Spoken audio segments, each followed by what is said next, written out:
So, game three, I played Segers, Evan Segers. He is a local. He's close to be getting master. Right now, he is 2044.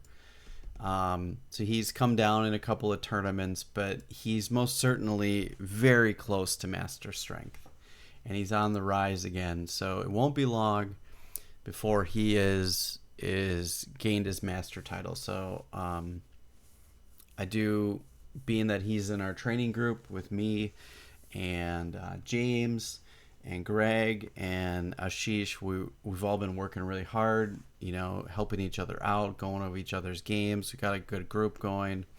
I'm really excited for this game, round three, and I didn't know I was playing Evan until the day of.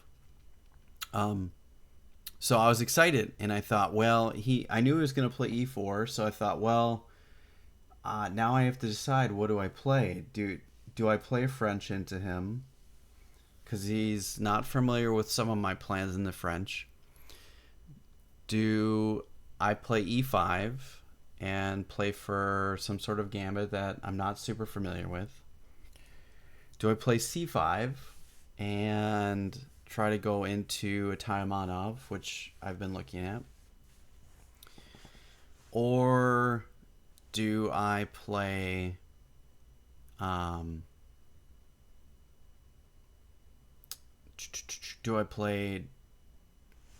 Caro, which Evan plays the Caro? So I was like, well, maybe that's not a good idea, because he probably knows it a lot better than me, and he knows the plans against it. And I thought, okay, well, I'm going to play the Black Lion. So I played d6. And I knew that he would be prepared for the Black Lion. Greg had played it against him, and Greg beat him. So I thought this was my most valuable try, knowing that I probably couldn't beat Evan. Though I've won some speed chess games against him, I don't have the calculation depth that he has. So I thought this was my best try, because it had been a few months since Greg beat him with this. So I was kind of banking on the idea that maybe it wasn't super fresh in his mind, and being it was more fresh in mine, that I might have some chances. So I thought this was my best try. He played actively, and he played the most aggressive move, which was f4. And I had seen this move. I knew of this move, but I did not know the plans for this move. So at this point, I only knew that playing e5 was still okay, but I didn't know how to proceed after that. So after move 4, I'm now out of my depth, which is okay. So I think at this point right here, I should have changed my whole plan, and instead of trying to think about what the course told me to do, I should have just started playing chess. Unfortunately, I didn't do that. I just kept on with what the course told me to do, even though I didn't study any of these lines in the course. The lines I studied in the course are from this point. Totally different. That pawn makes a huge difference. So he played f4, and I knew that this was still okay. And I thought, okay, well, all right. But now I have all these things that I have to worry about. And I played c6, continuing on with my stuff in the course. And he castled. I put my queen on c7. The idea, it is helping support my e5 pawn. So I've got this here, and this here. I've got all this good defensive stuff here. He played a4, which is the most aggressive move. Makes sense. You're gaining space on the queen side. And I played h6. I probably shouldn't have played. Maybe I should have. Maybe that was fine. Maybe I should have just taken on d5 or d4 and just played that way. Maybe I should have played d5. Unfortunately, I don't know any of the plans here, and I'm out of my element, so I don't know what I'm supposed to do. Um, Looking at the position the way it is right now, I probably should have just castled. Um, and then just tried to play normal chess. But I'm still in a little bit of prep, or what I thought was prep, but it's not, because obviously I don't have this prep yet. And I thought, okay, well, I want to play g5, but I can't because f4 has been played. So let's just play castles. And he played queen 2, e2. And to me, I'm like, that move is dumb. Why are you making that move? It doesn't make any sense. Why don't you develop your bishop? Little did I know is this particular move makes a huge difference by supporting the bishop. And I played a really bad move by playing rook to e8. If you're watching this as a video afterwards, pause the video, try to figure out why this move is bad. You're going to see the next moves. In the next 5 moves, the game's over. Just so you know. And you're looking at this like, what? Are you kidding me? Yes. In the next 5 moves, the game is over. This is a very quick video. Very, very important, valuable lesson to learn in e4, e5 structures. That I did not know, or I knew it, but I'd forgotten. But I didn't have to waste a lot of time. I learned a very valuable lesson, and this is not going to happen again. But, so, from here, he decided to take, and I took as well, and he played knight to h4. And some of you might see this and be like, oh, I know exactly what the plan is. I did not. I was like, that move was completely confusing to me. It made no sense whatsoever.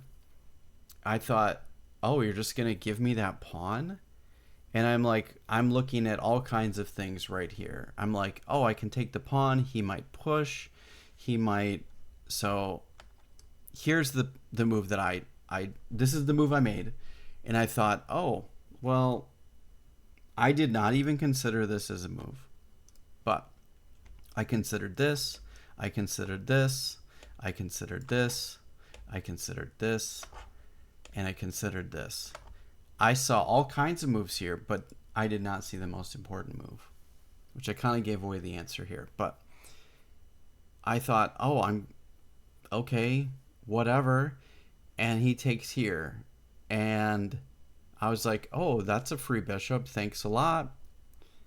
But what I didn't see is the next 2 moves. And some of you guys have probably already calculated out the sequence. But I did not. I was like, oh, I'm just going to take here. And this is the move I did not see. Queen to c4. And I'm stuck. I can't block it. I have to move back to f8. And knight to g6 is checkmate. I just got completely smashed by not understanding this move right here. I was like, what? This makes no sense whatsoever. And it's all because I made this move right here. That's a blunder. Now, maybe it's not quite a blunder, but maybe after this move, I should have just played knight to f8. And maybe this is holding.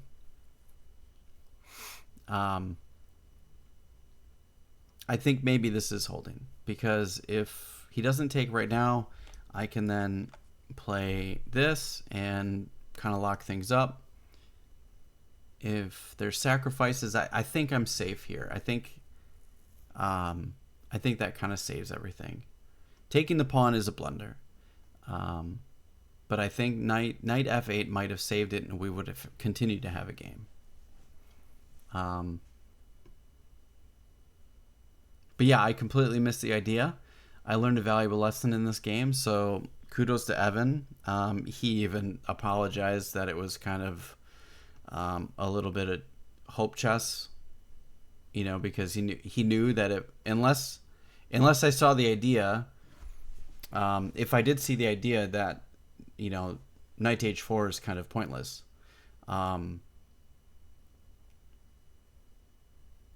So I think actually, to be honest with you, I believe there's another move here as well. I don't think it's as good though. What about G takes, or G5? I feel like that works too. This might also be stopping, but then I allow the knight coming into H4, or sorry, F5, because now I don't think this works. Because now I can escape.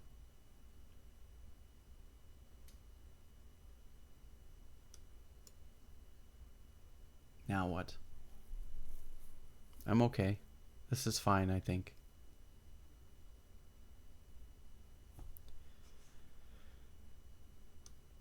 Just go here and, oh, maybe we can't go there. So maybe we have to come back here. It's not as good. I think knight G8, I think knight F8 is probably best. So, but I learned a valuable lesson. I have to worry about these sacrifices on F7. I'm just not familiar with them. That's why I started playing E4, E5 structures, because I need to learn them.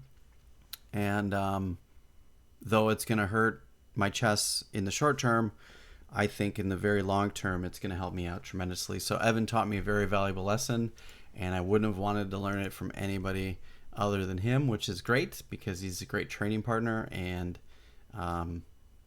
chances are, percentage-wise, he's going to win this game anyways. So I'd rather learn a valuable lesson through somebody that I respect as a mentor. So thanks, Evan. This was a very great game. I appreciated learning this very horrific and devastating lesson, but you know, I haven't played E4, E5 structures for 20 plus years, and I didn't really know them back when I played them, so valuable lessons have been learned on this day. Thanks for watching, everyone, and I hope you have a great day.